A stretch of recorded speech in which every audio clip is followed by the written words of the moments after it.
Tu connais sûrement des marques comme Bugatti, Citroën ou Peugeot. Mais voilà le petit twist. En fouillant dans les archives, nous avons découvert des constructeurs français entiers qui ont changé le monde automobile avant de disparaître presque du jour au lendemain. Et le plus fou, c'est que certaines de leurs idées oubliées inspirent encore les voitures d'aujourd'hui. Panhard, de 1891 à 1967. Quand on parle des véritables racines de l'automobile, impossible d'oublier Panhard. René Panhard et Émile Levasseur ont posé les bases dès 1891, avec ce qu'ils appelaient le système Panhard. Moteur à l'avant, propulsion arrière, boîte de vitesse à pignon coulissant. En somme, la formule qui allait devenir le standard pendant des décennies. Même le volant, tiens, a fait son apparition pour la première fois sur une Panhard lors du rallye Paris-Rouen en 1894. C'était de vrais pionniers. Après la guerre, Panhard a changé de cap avec ses ingénieux moteurs à 2 cylindres à plat et ses carrosseries légères. Des voitures simples, efficaces et étonnamment modernes pour leur taille. Mais les années 60 ne leur ont pas fait de cadeaux. Les ventes ont chuté et Citroën a fini par racheter la marque. En 1967, la dernière voiture de tourisme Panhard sortait de l'usine. Aujourd'hui, le nom survit seulement dans les véhicules militaires, mais son influence, elle, est partout. On peut dire sans exagérer que chaque voiture moderne porte un peu de son ADN. Facel Vega, de 1954 à 1964. Facel Vega, c'était le luxe à la française, transformé en voiture de rêve. Fondée en 1954 par Jean Daninos, la marque a su mélanger élégance et puissance comme personne. Sous le capot, on trouvait de gros moteurs V, 8 américains signés Chrysler, tandis que la carrosserie, elle, était fabriquée à la main avec un tableau de bord inspiré de l'aviation et des finitions dignes de la haute couture. Leur chef-d'œuvre, c'était la HK500, une vitesse de 225 km/h à la fin des années 50, du jamais vu à l'époque. Et elle avait le style pour aller avec. Pas étonnant que Picasso, Eva Gardner ou encore Stirling Moss en soie tombaient amoureux. Leur slogan disait tout, pour les rares qui possèdent le meilleur. Mais si les stars l'adoraient, et si elle dépassait presque tout sur la route, pourquoi Facel Vega a-t-elle disparu en seulement 10 ans ? Le rêve n'a pas duré. Leur tentative de créer une voiture plus petite et plus abordable, la Facelia, a tourné au désastre à cause d'un moteur mal conçu. Cela a coulé la marque. En tout, moins de 3000 Facel Vega ont vu le jour. Mais encore aujourd'hui, elle reste l'un des symboles les plus étincelants du glamour automobile français d'après-guerre. Bugatti, de 1909 à 1963. Bugatti, c'est un nom plus grand que la vie elle-même. Ettore Bugatti, le fondateur, ne construisait pas seulement des voitures. Il créait de l'art. Sa fameuse Type 13 et Type 35 a complètement dominé les circuits dans les années 20 et 30, remportant des victoires par dizaines, dont le légendaire quadruplé du Voiturette Grand Prix de Brescia en 1921. Mais même loin des pistes, les Bugatti faisaient rêver. La gigantesque Type 40 Royal ou la sculpturale Type 57 Atlantique prouvaient qu'ingénierie et beauté pouvaient vivre ensemble dans une même machine. Puis, la tragédie a frappé. Le fils d'Ettore, Jean, est mort en 1939, suivi par Ettore lui-même en 1947. Sans eux, Bugatti a perdu son âme. En 1963, la première grande époque s'est éteinte. Moins de 8000 voitures avaient été construites. Bien sûr, la marque renaîtra plus tard, mais les Bugatti de Molsheim restent, encore aujourd'hui, l'alliance parfaite entre l'art et la vitesse. De Dion Bouton, de 1883 à 1932. S'il y a une marque qui a posé les fondations de l'automobile, mais qu'on oublie trop souvent, c'est bien de Dion Bouton. Fondée en 1883, l'entreprise était à la tête de l'industrie mondiale. Vers 1900, c'était le plus grand constructeur du monde. 400 voitures et plus de 3000 moteurs produits chaque année. Leurs petits moteurs monocylindres étaient si fiables qu'ils ont été utilisés par plus de 150 autres marques. Et leur invention la plus célèbre, l'essieu de Dion, est un système de suspension si efficace qu'il existe encore aujourd'hui sous différentes formes. Le marquis de Dion, fondateur visionnaire, a aussi participé à la création du premier club automobile du monde en 1895 et au tout premier salon de l'automobile de Paris en 1898. Mais quand des géants comme Citroën et Renault ont lancé la production de masse, de Dion-Bouton n'a pas pu suivre. En 1932, leurs voitures ont disparu, laissant derrière elles un immense héritage, presque oublié. De la Hay, de 1894 à 1954. De la Hay, un nom qui fait briller les yeux de tous les passionnés. Fondée en 1894, la marque a connu son âge d'or dans les années 30 en mariant les victoires sportives aux plus sublimes créations de l'art déco. La fameuse Type 135 a remporté 2 fois le rallye de Monte-Carlo et triomphé au Mans en 1938.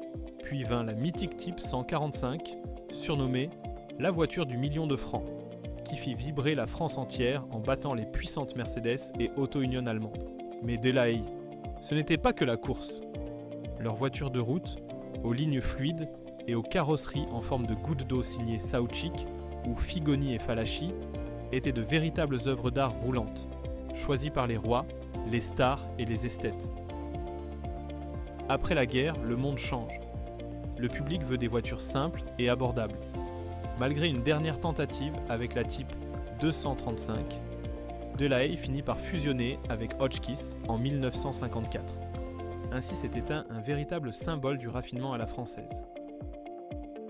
Hotchkiss, de 1903 à 1955. L'histoire de Hotchkiss est l'une des plus étonnantes de toute l'automobile française. À l'origine, c'était une entreprise d'armement américaine, installée en France, qui s'est mise à fabriquer des voitures dès 1903. Son emblème, 2 canons croisés, rappelait son passé militaire. Mais les voitures Hotchkiss étaient avant tout des merveilles de précision et de fiabilité. Conçues avec soin, dotées de radiateurs en nid d'abeille et de châssis ultra solides, elles gagnaient la confiance des conducteurs exigeants. Et sur les routes, la marque brillait. Hotchkiss a remporté le rallye de Monte-Carlo 6 fois entre 1932 et 1950. Leurs moteurs 6 cylindres, notamment le célèbre AM80, étaient si robustes qu'ils sont restés en production pendant près de 30 ans. Mais après la guerre, la modernité de Citroën et la concurrence grandissante ont eu raison de la marque. Même la très avancée Hotchkiss Grégoire n'a pas pu la sauver. En 1955, la production automobile s'est arrêtée, même si Hotchkiss a continué à fabriquer des véhicules militaires. Aujourd'hui encore, le nom Hotchkiss reste synonyme de solidité, d'élégance et d'un savoir-faire à la française disparu, mais jamais oublié. Matra, de 1964 à 2003. Matra, c'est la marque française qui a toujours pensé différemment. Et c'est justement ce qui la rendait unique. Issue de l'industrie aéronautique, elle a apporté au monde de l'automobile une vision venue du ciel, carrosserie en fibre de verre, légèreté, aérodynamisme et innovation à chaque étape. Dès son premier modèle, la Jet, conçue par René Bonnet, Matra étonne. C'est la toute première voiture de sport à moteur central produite en série au monde. Et sur les circuits, la marque devient une légende, 3 victoires de consécutifs au Mans dans les années 70 et offrant à Jackie Stewart son premier championnat du monde de Formule 1 en 1969. Sur la route, les Matra étaient tout aussi audacieuses, la Bagheera à 3 places de front, la Murena s'enrouille grâce à sa carrosserie en plastique renforcé et bien sûr, la révolutionnaire Espace. Ironie du sort. Renault avait d'abord rejeté le projet de l'Espace avant de l'adopter, puis de le reprendre entièrement. En 2003, l'usine de Romorantin ferme ses portes et Matra s'éteint. Mais son esprit, lui, continue de planer sur chaque voiture légère, aérodynamique et différente que l'on crée encore malade aujourd'hui. Chap et Gessaline, de 1966 à 1974. CG, c'est une petite marque au grand cœur, née dans les années 60 d'une pure passion automobile. Fondée par les frères Chappe et leurs neveux Jean Gessalin, la société avait d'abord fait ses armes dans la carrosserie avant de se lancer dans la construction de voitures complètes. Leur première création, la Spider 1000, utilisait des pièces de la modeste Simca 1000, mais son châssis léger, à poutre centrale, lui donnait une tenue de route vive et précise. Puis vint la CG 1200S qui fit sensation sur les circuits, battant même des Porsche à peine 10 mois après la création de la marque. Leur chef-d'œuvre fut la fameuse CG 548, baptisée ainsi pour son poids plume, à peine 548 kg. Mais le choc pétrolier de 1973 mit brutalement fin à l'aventure. Le monde n'avait plus besoin de petites sportives ludiques. Brève mais brillante, CG a prouvé qu'en France, la passion et l'ingéniosité pouvaient rivaliser avec les géants du monde automobile. Simca, de 1934 à 1979. Tout commence en 1934, quand Henri Pigozzi fonde la filiale française de Fiat. Au début, Simca construit simplement des versions locales des modèles italiens, comme la Simca 5, inspirée de la Fiat Topolino.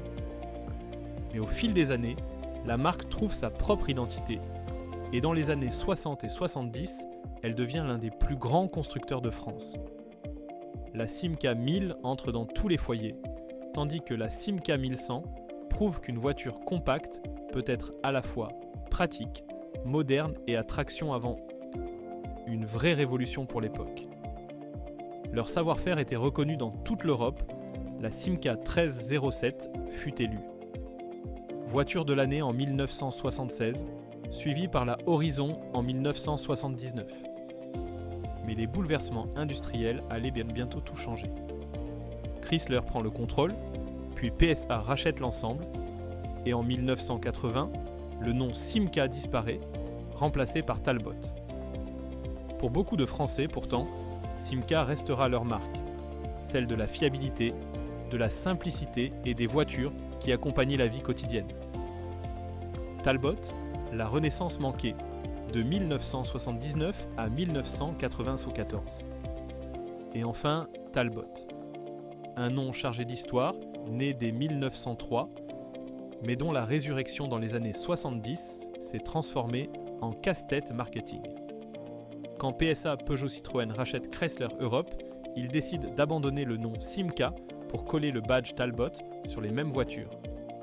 Problème, les automobilistes ne sont pas dupes. La Talbot Horizon n'était qu'une Simca Horizon rebaptisée, et la grande berline Tagora voulait rivaliser avec BMW et Mercedes sans en avoir les moyens. Derrière le prestige du nom, il n'y avait ni identité claire, ni véritable innovation. Résultat, les ventes s'effondrent et en 1994, PSA tire définitivement le rideau. Le retour de Talbot est devenu l'exemple parfait qu'en automobile, l'histoire et le prestige ne suffisent pas. Sans authenticité, une marque n'a pas d'âme. Alors, dites-moi, quelle marque vous a le plus surpris ? Laquelle aurait mérité une seconde chance ? Et laquelle valait mieux oublier ? Partagez vos souvenirs dans les commentaires. Nous lisons tout. Et si vous aimez ces voyages dans le temps, abonnez-vous pour découvrir d'autres légendes sur roue.